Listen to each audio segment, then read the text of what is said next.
everybody, welcome back to Project Happy Home. For those of you who are new here, welcome. I'm Tanya, doctor, lawyer turned homeschooling mom of 3 kids ages 8, 5, and 3.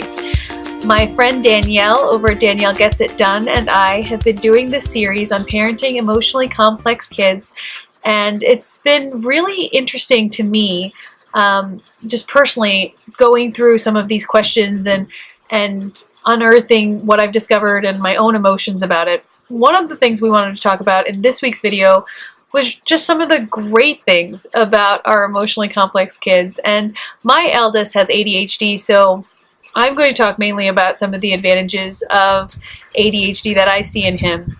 And not to say that this is like a blanket statement or that it would be true of anyone, because as we know, all of these challenges come with the unique personalities underlying them. So even though they might create a cast on them or alter them, ultimately it is the underlying personalities of our kids that are affected by any of the letters we assign them. I'll say that I think that ADHD brings out a lot of creativity. So studies have actually supported this. Like medical trials have recorded that a lot of children with ADHD exhibit greater creativity, and one study in particular had students, I think, invent things and do creative inventions after having seen pictures of inventions that could already solve the stated problem. So the children with ADHD, in a statistically significant way, actually created much more creative inventions. That being said, sometimes they had a little bit of difficulty creating functional inventions. I will say that I definitely see like enhanced creativity in my son. Whether that's just his own personality or ADHD creating a boost is unknown, but he is remarkably creative. He comes up with so many great solutions to his own real practical problems, but also to just imaginary problems that he's created, or like things that he's building. One of his favorite things to do is invention box, where I save up the cooler recyclables, so like egg crates and things that have cool shapes, and just put them in a box on the porch, and then he gets to go at it with duct tape or masking tape and just make his own inventions. And it's really interesting because whereas his sisters, who are a little bit younger, will create more conventional inventions like cars or toasters or what have you, he will come up with really random and exciting things that I can't conceive of because my brain doesn't really work that way. So enhanced creativity is definitely one of them. I would say another one is this ability to talk to adults.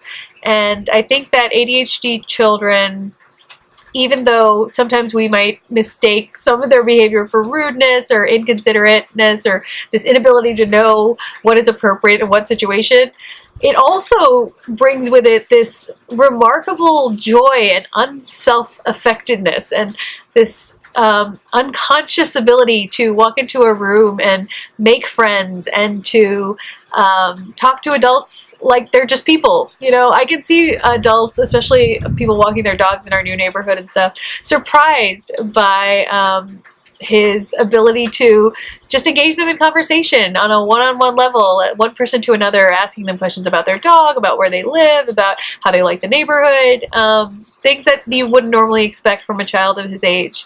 I think other things that I've noticed with ADHD is just this exuberance, this undeniable exuberance for everything. You cannot take my son to a place that's designed to have a good time without him having a good time. I don't know, he is so ready to be joyous and so ready to be playful and so ready to be here and present in the moment.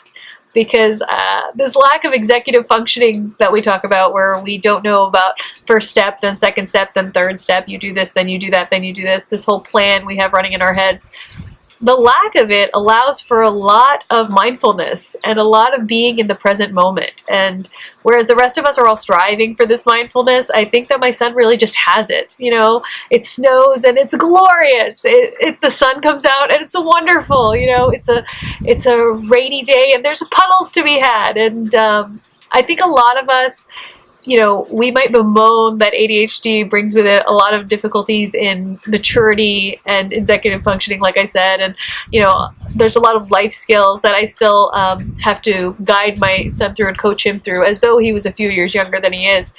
But he also maintains that childish joy that a lot of younger kids have, that a lot of kids his age seem to have lost.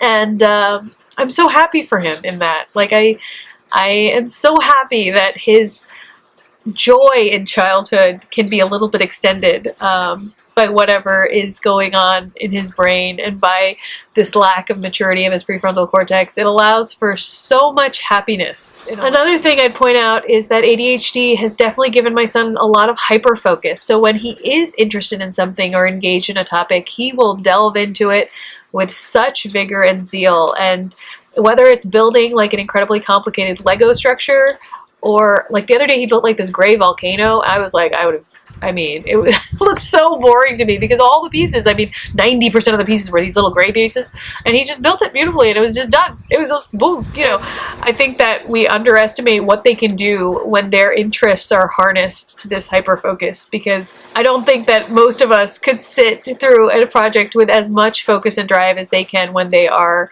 really engaged with the work at hand. And as you know, I homeschool, so part of what I'm trying to do for next year is to harness that interest. And for example, part of our science curriculum for next year will be working with thinking tree books on outdoor adventure and outdoor survival skills, because my son really loves that. He really loves building outdoor forts and things, and so I want to kind of harness that drive. And a lot of the curriculum involves finding out about local plants and what's poisonous and what isn't, and like animals in the area, etc. Last but not least, one of the best things about having an emotionally complex child, a child with ADHD, is that I have become a much, much better parent in many ways, because I don't think if I had had a neurotypical child, I would have researched nearly as much about child development and how the brain actually works and what children might actually need to feel safe and secure and a sense of belonging within their own household. And as I researched this stuff, I realized a lot of things that were lacking for me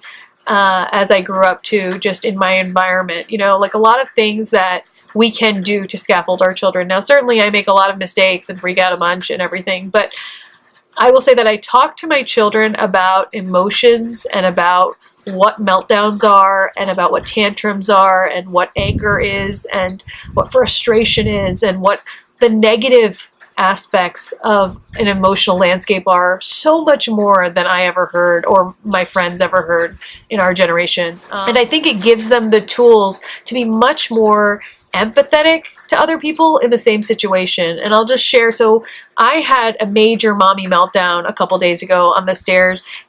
The house was just a mess. We're still in the stage of unboxing. Kids aren't putting things away because they don't have their designated organized places to put things away.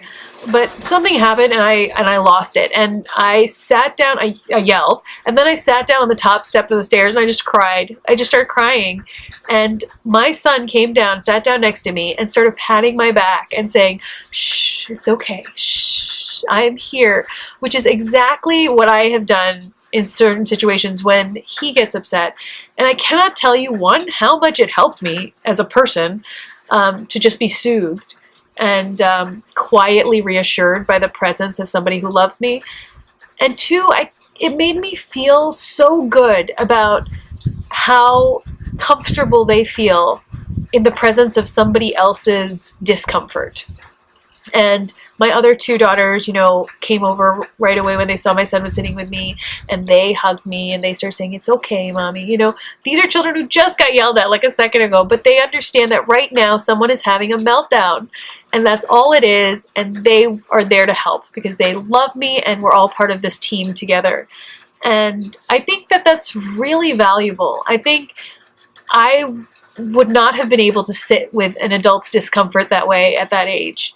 And to do it with a smile and with this assurance. They had this very calm assurance that this was the weather, that this mood of mommies would pass in a few minutes, but they could sit with me in it and reassure me that they were there and that we were a team. And in your bad moments, in your bad days, if you are taking the time to explain to your children what happened with you, what happened with them, what is going on in their brain, how our negative emotions can sweep us along, you will see they will come to feel much more comfortable with the changing weather that is our emotional landscape. And I think that's a really good skill for anyone, for their future, for you, for their future relationships with people.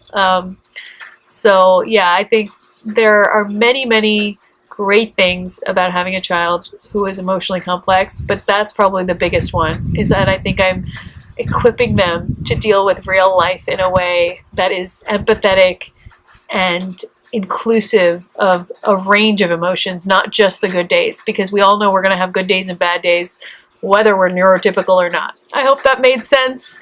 But thank you so much for watching, you guys. I'm a little sick, so I'm sorry if I sounded a little congested in this video. I wish you the very best day, and I hope I feel better for the next one.